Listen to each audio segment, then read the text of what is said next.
All right. Hello, everyone. Welcome to our financial wellness ministry. All right. I want to thank everybody for joining us today. That's your wellness. Mental health. Oh, my bad. Y'all got so much stuff going on. It's hard for me to keep up with you. All right. Welcome to our mental health ministry. And I think we have a very good conversation that's all lined up that we're prepared to present today. I want to invite anybody that's watching to go ahead and share the post. Oh, I see you already on top of Dolores. All right. So thank you, Dolores. Everybody follow Dolores's lead and go ahead and share the post so that those people that you're friends with on Facebook can see what's going on and we can continue to empower our community. And so I thank you so much for what you do. All right. We're going to put it in the hands of our coordinators of our mental health ministry, Sister Katrina Rawls and Sister Roxalina Rawls. Good evening. First, giving honor to God. Welcome to our monthly mental health conversation. Those that may be joining us for the very first time, my name is Roxalina Rawls. I'm a mental health counselor, co-coordinator of our mental health ministry at Greater Bethel, and the presenter for this evening. And Katrina, you want to introduce yourself? And I am Katrina Rawls, co-coordinator. I'm a high school guidance counselor, but also have a master's in mental health counseling as well. Okay, and thanks to our pastor for allowing this conversation to take place every month. Mental health is something that we should talk about every day. And again, Pastor, thank you so much for this platform. So the topic of our conversation this evening is hoarding. Should I get rid of my stuff? And this topic has been on my heart and mind for some time. And I believe it is something that probably will touch all of us in some way, shape, or form, and that we can relate to. we may have a family member or a friend or someone or some things that may concern ourselves about the way that we collect things and accumulate our stuff and clutter. So I asked this question: do you have a large accumulation of items in your home, your office, your garage, or maybe you have a couple storage areas that things have accumulated? And so, if so, you may ask, is this considered as hoarding? So this evening, we will begin with some examples of hoarding, then take a close look at the research to see what we as mental health professionals have to say, and conclude with trying to answer any questions or concerns that anyone may have. So let's jump in and get started.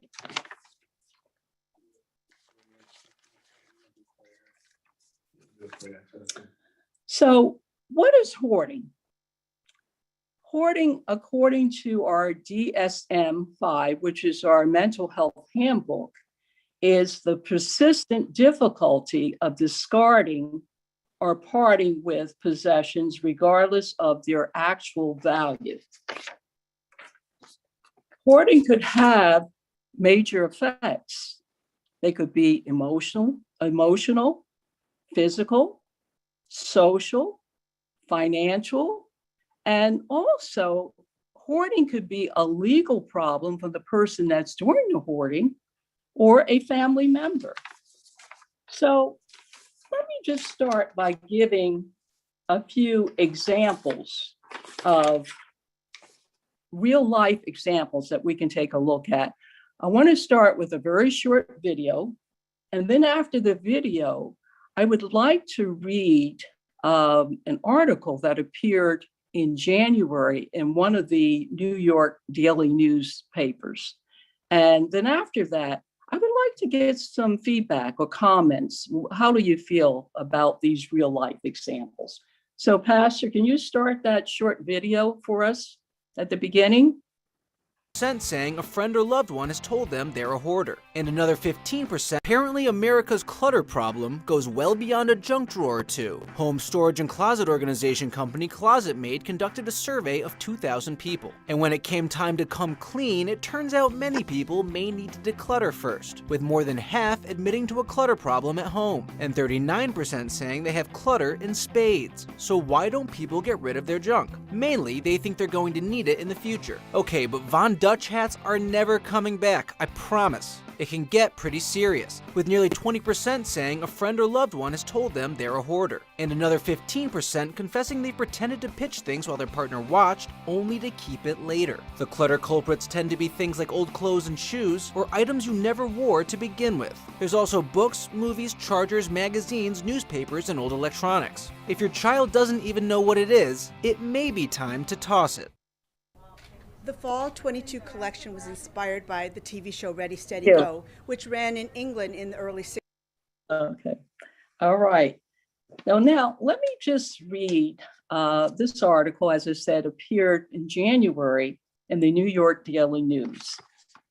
And it starts with, the badly decomposed body of an 84-year-old man was found in the trash-filled Brooklyn apartment he shared with his wife, who had planned to wait a year before calling authorities, police said on Monday. Brent Shapiro died of cardiovascular disease at least 2 months ago, but police said his wife, Elizabeth Shapiro, 72, didn't call 911. Cops showed up at their home on Coney Island, New York Avenue, and Glenwood Road about 7 p.m. on a Saturday evening. They were met by the couple's 2 worried sons, David Shapiro, 45, and Mark Shapiro, 41. They had called 911 to ask police to check in on their parents, both described as mentally ill. The sons hadn't seen the parents since 2019, the police said. The apartment was so full of clutter and trash, the cops had to use the fire escape to get inside the third floor bedroom where they found Brent Shapiro's body about 2 hours after arriving on the scene. Floor to ceiling classic hoarder situation, a police source said. Feces, all sorts of debris. He was found on a pile of garbage. Elizabeth Shapiro was taken to a hospital for psychiatric observation. She told cops she had planned to wait a year before notifying authorities her husband had died, the source said. What leads someone to hoarding, or in this particular example, what led this woman to hoard so much? She even hoarded her husband's dead body. Any comments, concerns? I want to hear from you. Hoarding for me as a pastor and one that has to counsel and provide support. Hoarding is a real difficult one for me, and I just I don't know how to, like, there was a lady, and I hate even bringing it up because anybody that knows me and has been a member of my church, they're gonna know who I'm talking about. But there was a lady, she was like one of the most valuable members of my church. She was extremely intelligent, extremely helpful, very resourceful, very dependable. I mean, a sharp member of the church. I mean, she's still alive. I mean, I just pastor a different church now. But it was real obvious that there was a problem. And I just I was clueless as it relates to how to counsel that person, because you have people, because sometimes when you think of sicknesses, sometimes some things are just obvious, but with hoarding, the people that's involved in it don't really see that there's a problem. Everyone else sees it, but they don't see it, and that was difficult for me as a pastor. When people would come to me and say, "Pastor, this," all I had to do was, only thing I had control over is when it came to church, controlling it there and not using the church as a storage place, but it was the complete life, and I truly had no clue on how to deal with it, and couldn't offer anything to the people that came to me and asked me to assist. Okay. Pastor, you've touched on some areas that we're going to be going over later on. Any other comments or observations? Just that it's really sad, like the state that she had to be in that apartment for 2 months with him. But we moved often as a military family, and one of my children got to a point where they were hoarding things, and I feel like because they never were able to stay in one place with their stuff, so they were always trying to just keep stuff. And I really had to work with that child and say, it's okay. Like, we're not moving. We're done with military life. You don't have to hold on to all this stuff. Let's start bagging some of this stuff up and take it to Goodwill for people who might need it or want it. And so it takes a lot. And it was easier because they were a small child or a younger person. So to be able to kind of have that conversation and say that it's going to be okay. You don't have to keep keeping all this stuff to try to hang on and hold on to stuff. But yeah, it's a very sad situation. Any other comments or feedback before we move on? And I thank you for sharing that with us. Let's take, according to the diagnostic criteria, let's take a look again at our mental health handbook. as far as hoarding considered as a mental disorder. Number one, the persistent difficulty discarding possessions, regardless of their value, is due to a perceived need to save the items and to the distress associated with discarding them.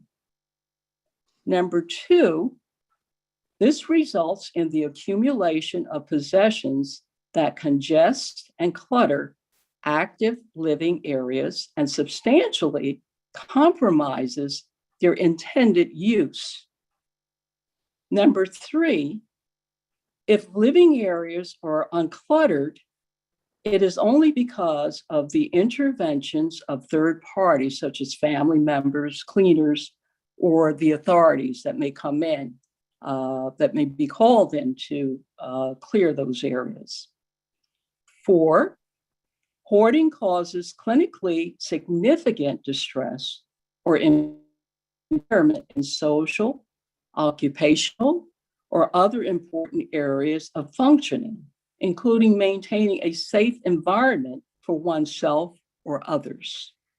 5, hoarding is not attributable to another medical condition, as an example, a brain injury or cerebral vascular disease or Prader-Willi syndrome. In other words, it stands on its own.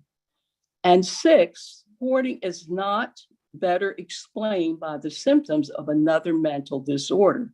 As an example, obsessions in obsessive compulsive disorder, decreased energy and major depressive disorder, delusions in schizophrenia or another psychotic disorder, or cognitive defects in major neurocognitive disorder, restricted interest in autism spectrum disorder. So this is according to our handbook.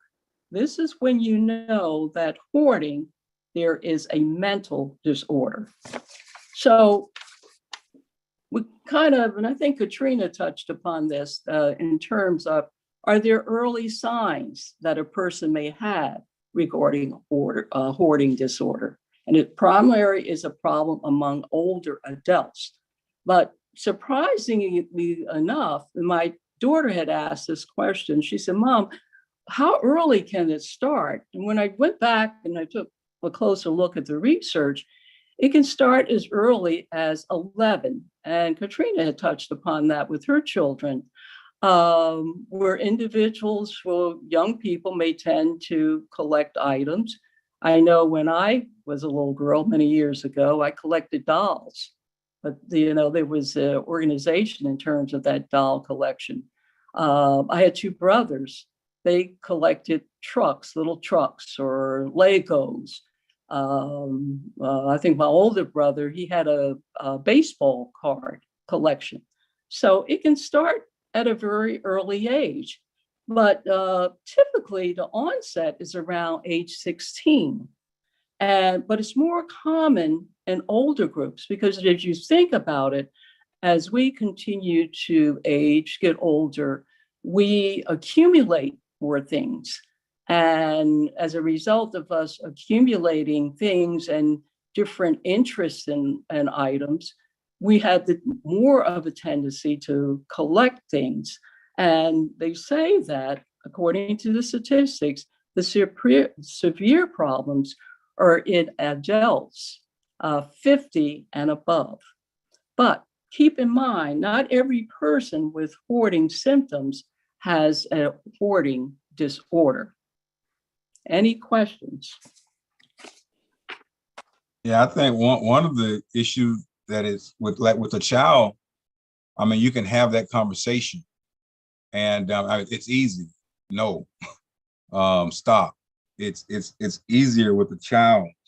I'm not sure, how Trina's went, but to me, it seemed like it would be easier with the child to have that conversation. But it just seems a lot more difficult when you're dealing with a fully functional, intelligent adult.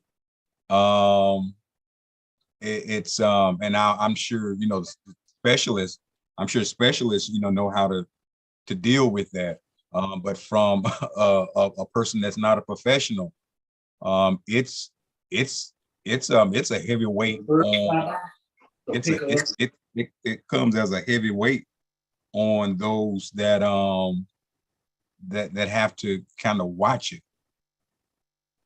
You're touching you've raised a very interesting point. It has a lot to do with the behavior. And of course, as a young person just starting out, and over a period of time, they repeat that behavior, where you have a person that is older, they've been doing it for much more time, longer than maybe a young person. So yes, there's a way of dealing with it, but it all is tied in with that person's behavior. Any other comments? Okay, so before you move on, yes. sorry. So yeah, I was just gonna make notice that the people that I have noticed that had the severe problems were older people. I know someone I work with, she says she has sheds, like 2-3 sheds of just clothes and things and stuff. And then in her house, she has 2 or 3 rooms of clothes and things and stuff.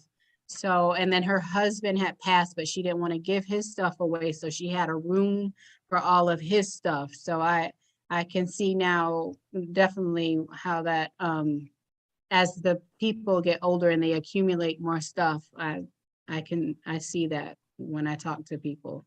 Mm-hmm, mm-hmm. Okay. Examples of hoarding: difficulty in letting go of things. Katrina just mentioned that about the person that she knew.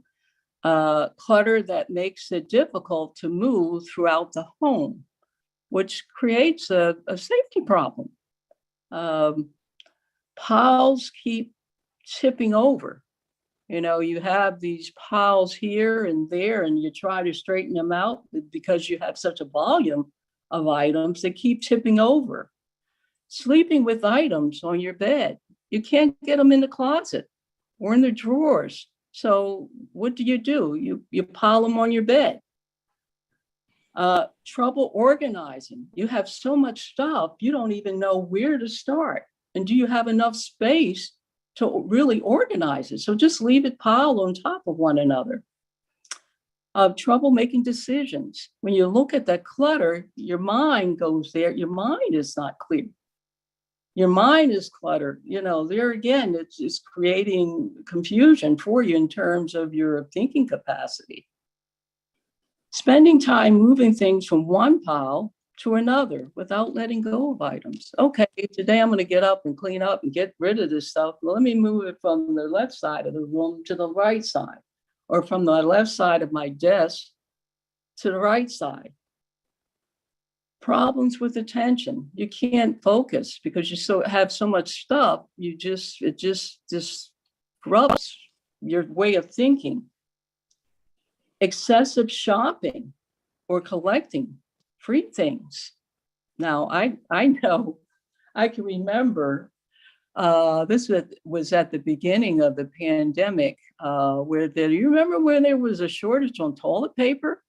Because people, you know, the word got around about there's not enough toilet paper, and people would go into the supermarkets and wherever, and they would get basket loads of toilet paper. In a sense, they were hoarding. How much toilet paper can you use? And I remember the other thing was the spray, the what do you call it? The disinfectant that we would go in. And my husband and I, we thought we had a pattern there. Maybe if we went into Walmart early enough when they stocked the shelves, we could be right there. And when they would stock the shelves, then we would get maybe a couple. People were pulling off, 5, 6 cans. I'm like, come on now, how many do you need? And have you ever experienced, maybe ladies or men, where you see that, you know, buy one, get one free? You go in and maybe you may want canned soup or canned whatever goods, and you say, well, I'll stop, you know, get a lot of these, and then I can put them in my pantry. And then later on you look, a lot of the stuff is expired. The dates have expired because you've taken on more than what you can use and also what you can store. So any comments or feedback on that? I know that sometimes you can be, and I found myself guilty, and I found some of my parishioners guilty. You know, when you know someone that has this problem that buys everything, that means they have everything. I mean, anytime you need something, they have it. You don't even have to go to the store. They buy you the best gifts. And sometimes we could take, and I would tell people, you know, we have to stop helping because it's like, it's easy. I know this person has it. I mean, it doesn't matter what it is. I know this person has it. And you benefit from someone's sickness. And I know I'm guilty.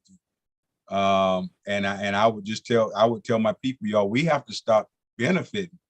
We got to figure out a way to help, but we got to stop benefiting because it is so easy and convenient to know that person has it and to say, hey, where do you think it is? Okay, that's the good point. Good point. I hope that they have that stuff organized and it's not all over the place. Oh, very organized, extremely organized, but it's everywhere. I see. I see. And I think sometimes we can take advantage when we can benefit sometimes from somebody's disorder or somebody's sickness. I think we have to be careful not to overlook it and try to find the help or make the sacrifice to do our part and not play into it because we benefit from the sickness. Okay. Good point. Good point. There's someone with a hand up, Selena. Okay. Yes. Hey, hi, it's me, Brandy Lane. Hi, Brandy. How are Hello. you? I'm Welcome. fine.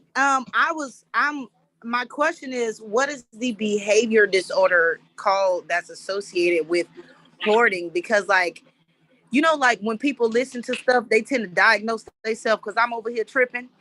And I'm thinking all the way back to like when you are a kid and like things that go on. Like I started off with papers and I used to get graded papers. And my mom used to say, girl, throw them away. And I used to be like, no, I'm gonna keep them because I'm gonna study. You know, when I get to the 4th grade, I'm gonna look over the stuff that I went over on the 3rd grade, you know, and it's gonna be easy when I look at this stuff in the 4th grade. Then it went from that to, and I can see why it starts at 16, because 16, you actually have a job, you have money to buy your own stuff to start, you know, hoarding. And you see a shirt that you like, you can buy that shirt. Or, I do this when I go to like the Goodwill or stuff, or if I pack stuff, I try to go through the stuff first to see who can fit this. Now I got a bag full of clothes that I'm gonna give to my auntie that's been sitting on the porch. You know, I do that. What is the behavior disorder what's the behavior disorder called associated with hoarding? Because I mean, I'm pretty sure there's different levels of severity, but that's a good question. And see, that's the job of a therapist to flush that out. We all have had experiences in our life. And just what you described, you know, that's your personal experience, which has caused you to hoard those papers that you got good grades on. I still do. I have papers, old papers. The other day I went and bought a whole bunch of manila folders because I said I'm gonna organize the papers. Why won't I just throw the papers away? Just throw the papers away. But again, that also brings back good memories of success. You ace those exams or reports or whatever. So in your mind, wow, I was successful in this area. Let me hold on to that. You're holding on to those papers, which is a tangible item, but you're also holding on to those good feelings and memories. So as a mental health counselor, as I said, each situation is an individual situation, and our job is to flush that out, to talk about it. What made you do that? Why did you hold on to them? So we go back and we kind of peel back all the layers and try to discover which your behavior and connect that and try to help you to develop some coping skills in those areas. Does that answer your question? Yes, ma'am. Okay, all right. And as we go on, some of our behaviors can be inherent. Sometimes I'm not talking about your specific situation, where an individual may watch maybe a family member, mother or father, who held on to certain things. And by watching that, they have picked up those behaviors and watching those things occurred in their family. So there again, the individual counseling will help an individual to identify why you are responding in such a way and Okay. develop coping skills. So I hope that that has answered your question. Yes, that makes sense. Okay. And the final on the examples of hoarding, not realizing the seriousness of the problem. And Pastor, I think you probably touched on that earlier in terms of, well, I collect this, I do this or whatever, but people, this is their behavior and what they've developed, and they may feel, well, maybe this is not a problem. This is a way of life for me. This is how I conduct my life and function. So again, not recognizing that maybe there is a problem or concern in their lives. Any other questions or comments or feedback? Yeah, Sister Roxaline, Yes, yes. Bro Cohen here. You know, I look Yeah. at that show called Hoarders, and a lot of times they get deep with these people, and I think what it is, it come to be like an addiction. It's no different than somebody's an alcoholic or a drug addict or whatever. There's just addiction in another form, because I think some people keep stuff like clothes and stuff. And I listened to one lady, because when she was coming up, they didn't have a whole lot. So now I can get these things. I don't want to give it to nobody, nothing. I ain't never had nothing. So I'm gonna just keep saving my stuff. This is my stuff. Some of this stuff comes from deeper than being molested. Some people just hoard because they try to block out things in their life, and it comes to be a way of living to keep from really facing the truth. And I think to deal with any of that stuff like that, you got to seek professional help, because you can't, once you get so far out there, it's almost no return. Because I watch when they try to, even when they break them to even throw away something, they still sit there and itemize what they're doing to still cover up for things. And it's be some deep stuff. Some people come up, man, poor, and they mess around and get in life and have something. They say, no, I work for this. I'll never throw this in. I mean, it got mold on it or whatever, you know, and next thing you know, you can't even do. I've seen people even riding around this town here with so much stuff in their car to they can't even get in the car. You understand what I'm saying? So I think it's some deep stuff that they just don't want to talk about or what. And you know, you look at alcoholics. The most people are alcoholics is because they have kids and they never want to have that conversation to just to face that they wasn't a good daddy. So I just rather just stay drunk than to deal with that. I'd rather just say these clothes than to deal with the truth. So it's deep. It's deep. I see it. I watch. I love that show, and I get very much education out of it. So I'm glad I tuned in tonight, because this is very educational to me to see the different opinions and feedback that we get on this. But I look at it's just like another addiction, and you can't do it. And just like God is a yoke breaker, he put professional people in our lives to break these type of yokes. That's all I got, sister. Well, that's good stuff. And there again, when you say an addiction, we're talking about the behavior, you know, the repeat behavior. Good stuff. Good stuff. Any other comments? Okay, if not, let's you have someone else? Question. Yes. What are your thoughts in regards to hoarding non-tangible items, such as like grudges, people, or negative thoughts or other feelings that people seem to collect, hold on to, never let go? Wow. I like That's a good question. That is really, Uh-huh.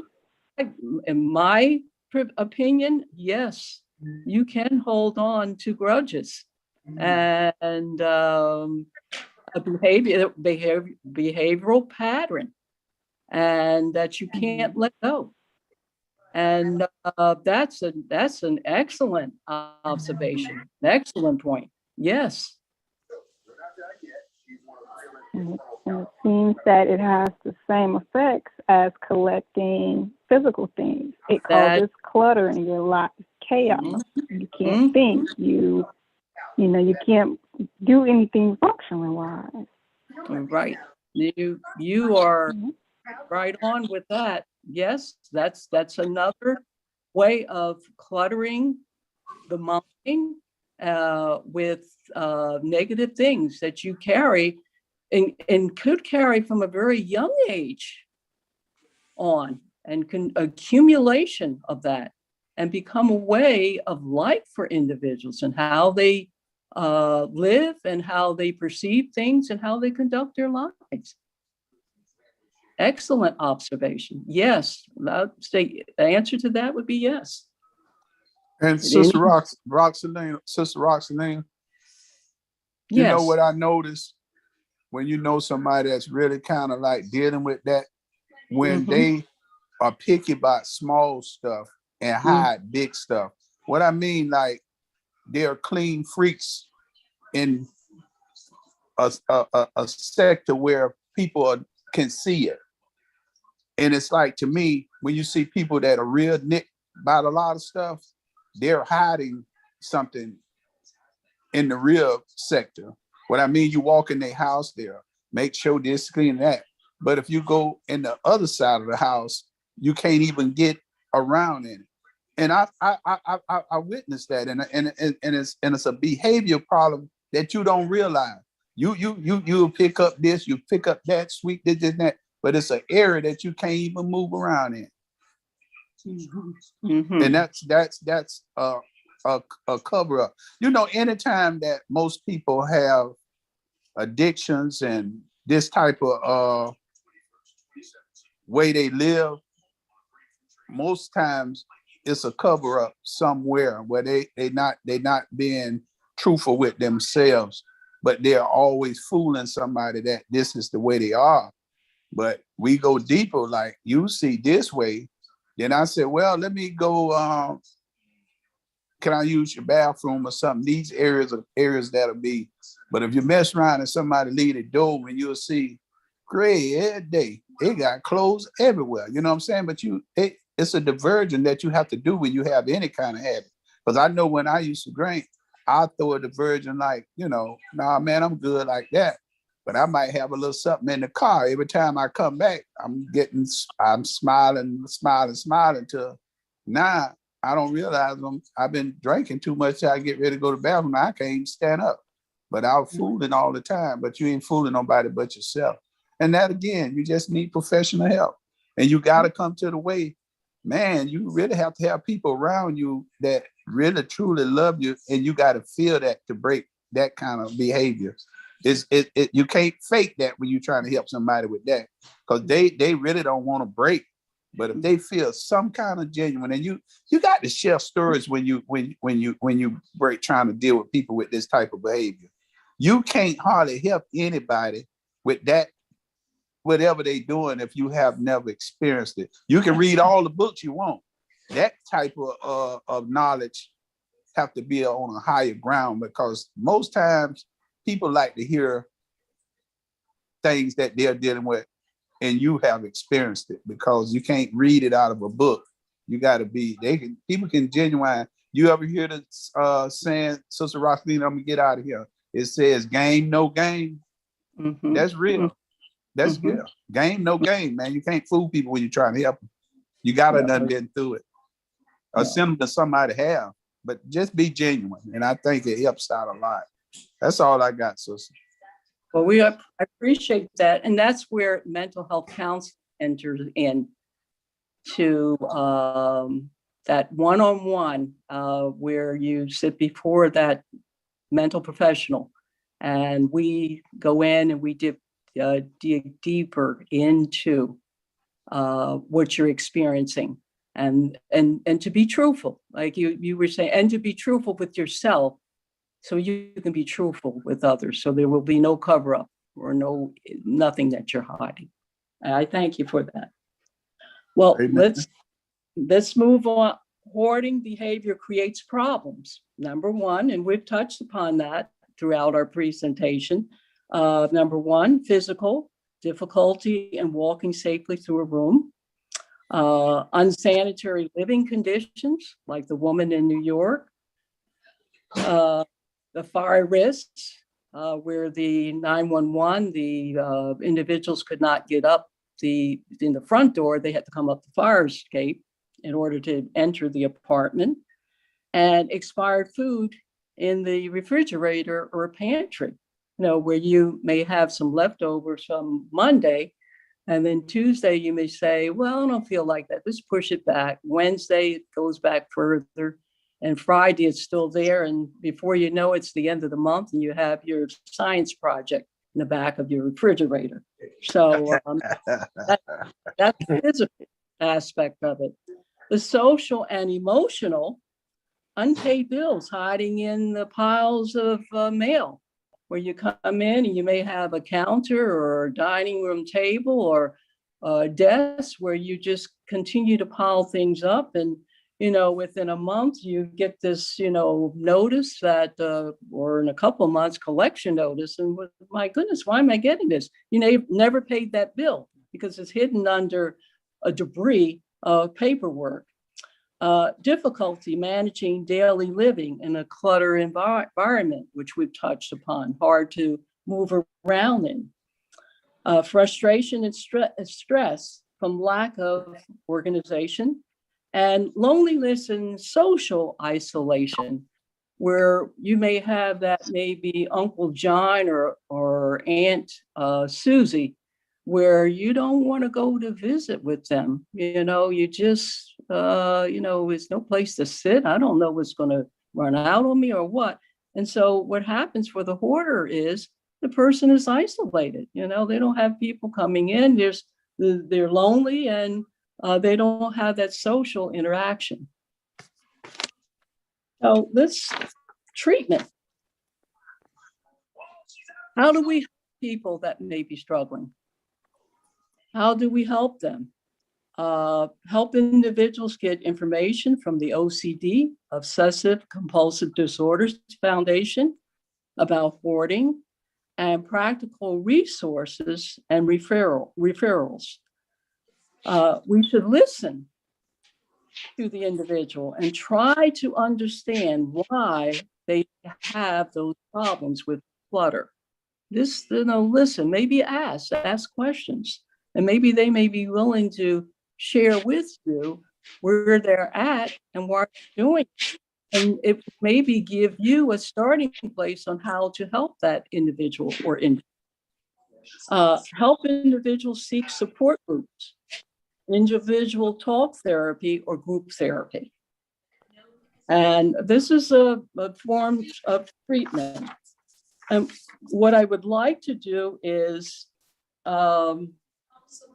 Pastor, if you can play that last video, it's a TED Talk in terms of once you go through all of this, where as individuals, where would our compassion be towards these individuals?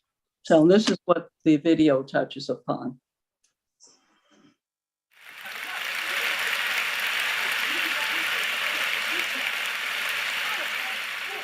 What do you do? When I first started my own business, I thought I had to go to networking events, and all night long, I get asked that question, what do you do? So I would say, I have a hoarding, clean out business, and I would have to enunciate the D, or it was mistaken for whoring. So now I tell people I work with those who are suffering from hoarding disorder, like Jim. Now, when I meet Jim, I'm standing on his front porch, and this is the sign that I'm seeing. Danger. It is a crime to occupy this building or remove the sign. The city has given him his last attempt to stay in his home, and I'm there to see if I can help. And I sit with Jim, and he starts to tell me, I don't know how I let it get this bad. I've tried so many times to clean it up, but I can't make any progress. I was going to see a therapist, but I stopped going, and I could never even tell her about the inside of my house. And actually, everything has a purpose, he tells me. It's piled high against my walls. It's helping to insulate my house. My furnace is broken, and I can't let the repairman in to fix it. I finally say, I just need to go inside. I need to get an estimate to see what the cost would be to clean it up. He says, go ahead in without me. I'm sorry for what you're about to see. Now I go in and I'm looking around. It's everything that you and I have, just a lot more of it. But then I make my way to the bathroom and I see several Ocean Spray cranberry juice bottles. But to me, it looks like they're filled with apple juice. And then I see bags and they're tied up and they're layered in buckets, and I get it. His plumbing is broken too. It's urine and it's feces. But some people see this, they think it's dirty and disgusting, but it's resourceful. I go back out, I sit with Jim, I tell him, he's crying now. I say, it's okay, we got this, we can clean this up. I said, it's not that bad. What do you mean it's not that bad? I tell him I do this every day. I've seen much worse. You're not alone, and don't feel bad. We can choose to judge Jim, or we can choose compassion. There are 15 million people in the United States that have the same disorder as Jim. It's 2 to 5% of the population. In the Denver Boulder area, it's 150,000 people. And in this room, there could be 110. There are more people with hoarding disorder than with Alzheimer's disease, but you wouldn't know it. They're hiding silently behind closed doors. With the blinds pulled down, they're afraid to come out and they're afraid to let you in. Hoarding disorder is a serious and complex mental illness. It's very difficult to treat, and there are many different factors that go into it. Genetics, learned family behavior, and studies show that there's abnormal activity in the brain, the prefrontal cortex, the place that's responsible for organizing, planning, and decision-making. 75% of those with hoarding also have a coexisting mental illness, such as depression or anxiety. They don't want to live like they do. But when you hear hoarding, what do you think? Weird, lazy, dirty, or sad? Or you wonder if you have a problem. You can't park your car in your garage. You have stuff you haven't used in years, but you might use it someday, so you don't throw it out. Or your wife has so many shoes in her closet, you think she's a hoarder. Well, just know, the definition to hoarding has 4 parts. The first one, it's an excessive accumulation of stuff. The second, extreme difficulty discarding your possessions and sometimes trash. Third, living spaces cannot be used for their intended purpose. So you can't use your stove, your kitchen table, or sit on your couch. And lastly, it causes distress and impairment. So unless you meet all 4 parts to that criteria, you're not one of the 110 persons in this room. But it impacts you anyway. Hoarding is a community problem, and whether you know it or not, it impacts you. As a community, as a taxpayer, you're part of the solution. There are cities all over the United States that are treating the symptoms of hoarding disorder, and they're publicly shaming them with signs posted on doors with threats of evictions and fines and even jail. Take one of my clients, Mary. All of these government agencies were involved in Mary's case over several years. It was the second time that a cleanup company was called in to work with Mary to help her stay in her home. And this is common because there's a 90% recidivism rate after a clean out without mental health treatment. Just because we come in and clean it out doesn't mean that the behavior goes away. So when I meet Mary, she's wearing purple sweatpants and a gray t-shirt. She comes to the door and she's a little bit feisty. She doesn't want me in there, but she knows that it has to happen. We worked together for 2 hours, and I know this is going to take some time. I tell her, we're done for the day. I'm going to come back the following Tuesday, and we'll start where we left off. I come back the following Tuesday. Mary, she has the same purple sweatpants and the same gray t-shirt. But this time, after about 30 minutes, she starts to crack a smile, and we're making progress. She's laughing. She trusts me. I tell her, Mary, I've cleaned out your shower, and I put all your dirty clothes in one spot. Your homework is to take a shower and to do the laundry. So I come back next Tuesday, and you already know Mary has the same purple sweatpants and the same shirt, and now I'm worried. So I sit with her. I tell her, Mary, what's going on? Why haven't you taken a shower? She says, I can't. It burns, it hurts. I think I have an infection, and I haven't been able to go to the doctor. And then I ask her about her laundry. She says, I'm afraid.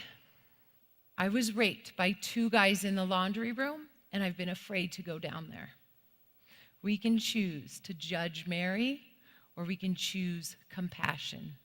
And there's a whole community of people like Mary and like Jim who are being judged and misunderstood.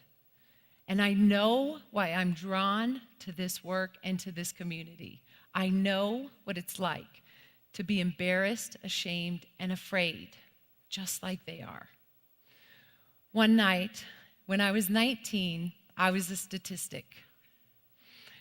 Teenage pregnancy, unwed mother. To make matters even more dramatic, I had twins.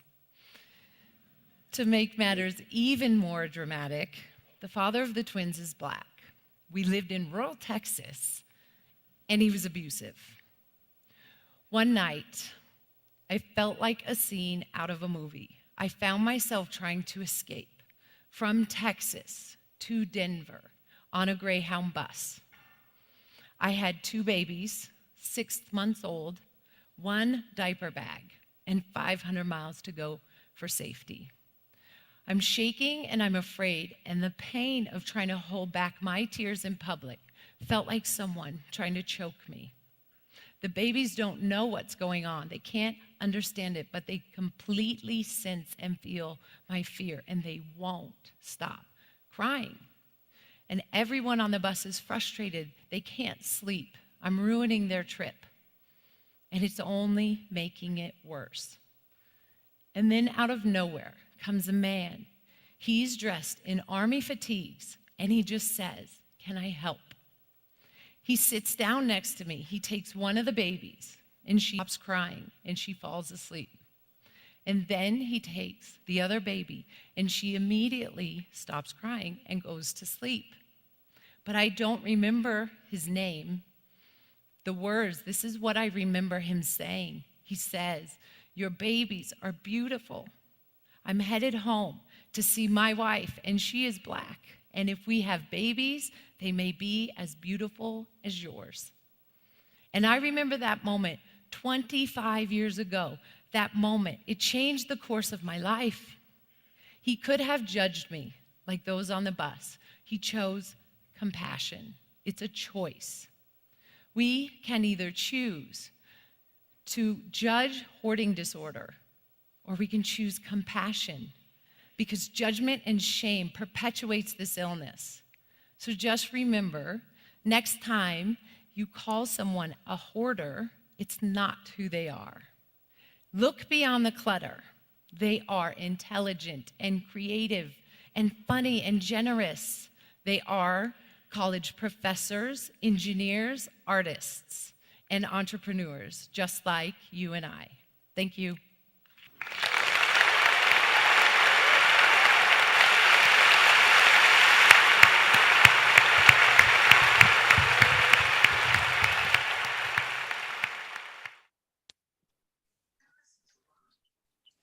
So I asked this question. If you know someone struggling with hoarding, what will you do to help? Well, I like what the lady said. To show compassion and not be judgmental about their condition, and then almost go out listening to her. And I never seen the tape, but I was kind of like in the same arena. Like it's something behind all that stuff, and it's human. Like I always look at it, and to me, they have their name and I have mine. I just saying, just somebody dealing with some type of addiction. All addictions have stories behind them. You just don't be a person that collects. So you don't want to use that name, collect things and don't want to get rid of them. It's a story to be told behind that. And I think compassion and just listen to them.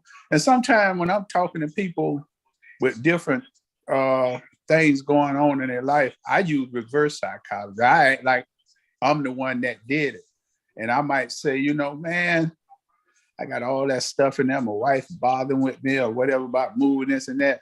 I said, man, what you think I ought to do? You know what I'm saying? I try to put people on my level and it works. See, sometimes education is good at one thing, but experience is something else, because I done been around all kind of people. So I feel you. I'm saying whatever you do, I really feel you. I might didn't do it, but I was around you. I feel you. So, I just show compassion and show that I care, you know what I'm saying? And just hear them out. They might be able to go behind that with you. And like I go back to say, just be genuine. And people, they feed off of that. And that's all I got right now. So Roxanine, that was a pretty good skit there. I like that. Uh-huh. I appreciate the comments.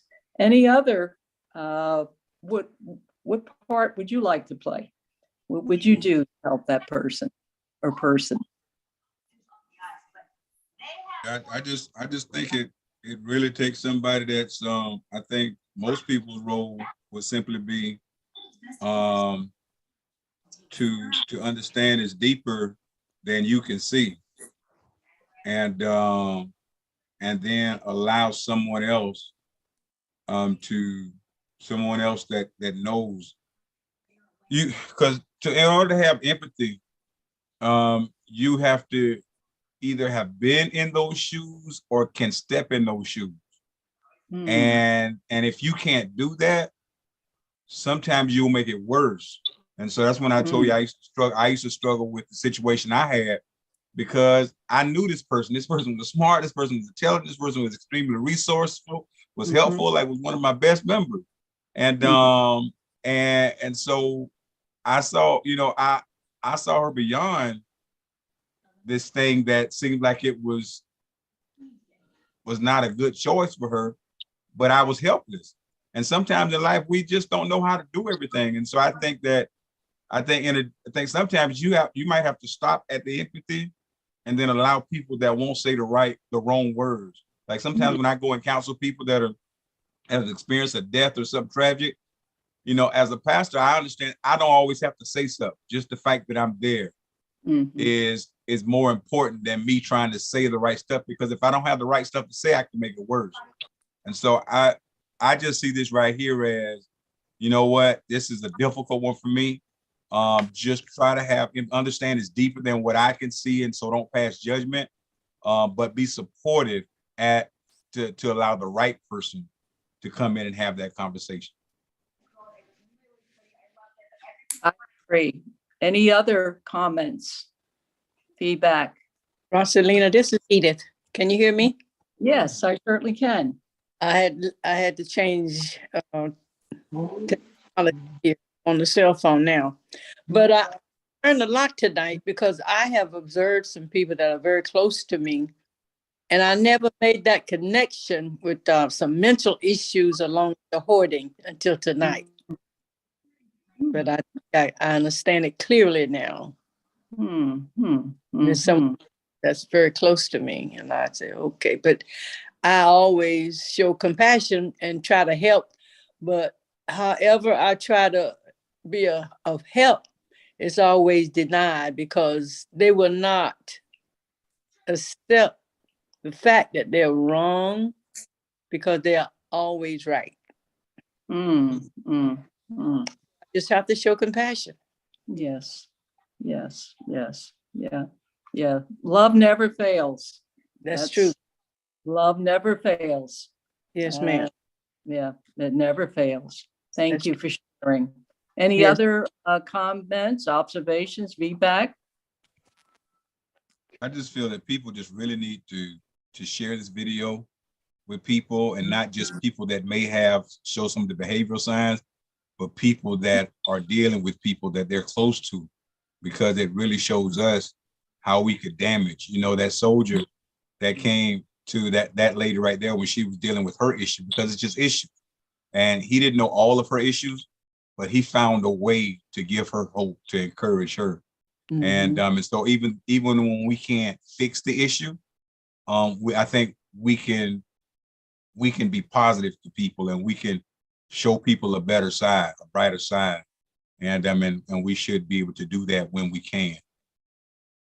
Good point. Here she went 25 years later, and here she is in a situation where she's turned it around and she's helping others and understanding where they are and meeting them where they are and trying to do something about it. So, well, that's all that I have. I thank everybody for joining us this evening. And There's a hand up, Roxalina. okay, okay.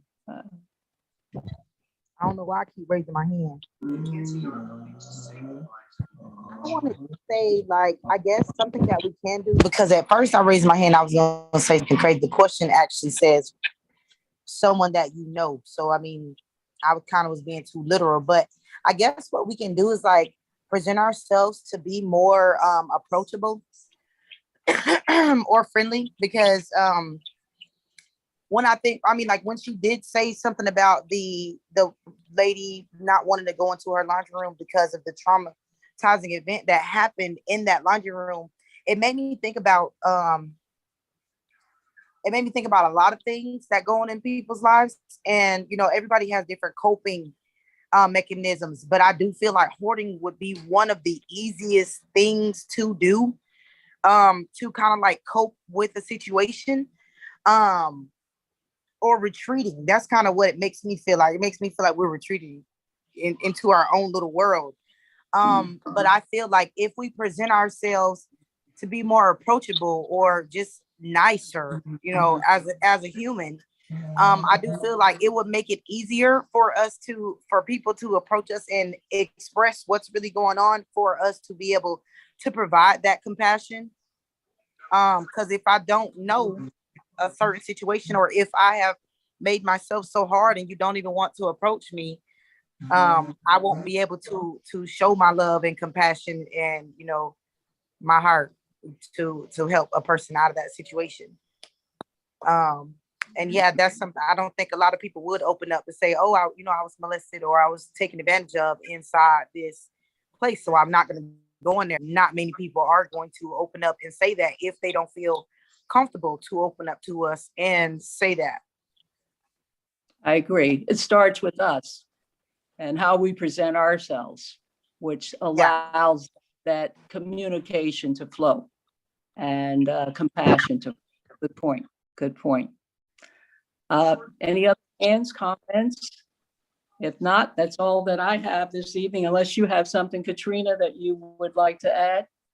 No, just that when I was in the grocery store and I had looked at your PowerPoint that you sent for us to review, I saw a magazine and it talked about the power of less and how you can unload stress and getting rid of clutters and having less stuff. Also, the person who talked about like thoughts, you declutter your thoughts. If you're an overthinker, you have all that stuff in your mind. So just being able to get with someone so you can get those coping skills, so you can declutter thoughts as well as like your personal space. So I think this was an amazing topic. Thank you for sharing with us. And I appreciate it. Okay. All right, wonderful. And so I want to thank everybody for participating. I want, since you mentioned Jamisa, and she actually has a mental health therapy business.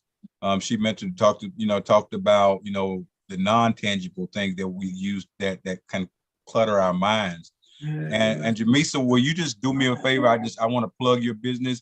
Will you do me a favor and tell people if they wanted to get in contact with you, because we offer this through our ministry. We have Roxalina that helps adults, Sabrina that helps children, and then we also have Jamisa. But Jamisa also has her own business that deals with mental health therapy.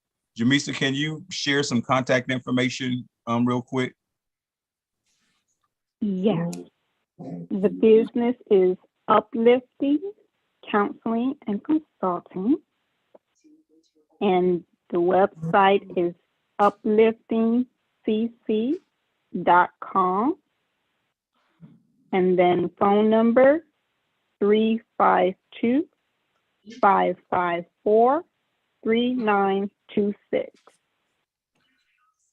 Thank you, madam.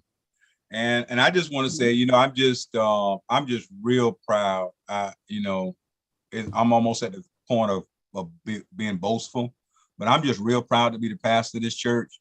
And because you all in so many different areas, those of you that have charge and responsibility, you lead different ministries. You all really bring amazing resources that our community needs. And we know that our ministry, part of the vision, is that we minister to the whole person.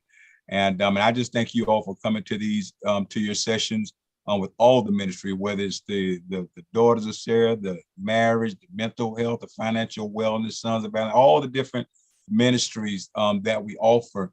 And I left a whole bunch out because we have about 33 ministries, but you all do such an amazing job at and I just really want the community to take part. You don't have to be a member. Share this video, share the information, and it could really help out the whole person. So kudos to all of you for doing a great job. Share the video. God bless you all. Have a wonderful, wonderful week. Pastor Rose. Yes, ma'am. I just wanted to say that I really get off that toilet, boy. I wanted to say that y'all had me crying. I couldn't make it in on Sunday, but y'all had me crying, dancing.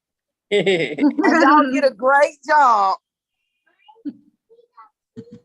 It was beautiful. It was beautiful. Thank you, ma'am. Thank you, ma'am. Missed it. You should have been there. I was in there on virtual and in spirit. I had car issues and wasn't gonna be able to make it. Okay. We have multiple baptisms this month and next month. And so I think on Sunday you come to the baptism, come to the worship service, and I think the baptisms are going to be amazing too. But yeah. God bless you all. You all have a wonderful one. And we'll talk to you at the next time. Amen. Amen. Good night.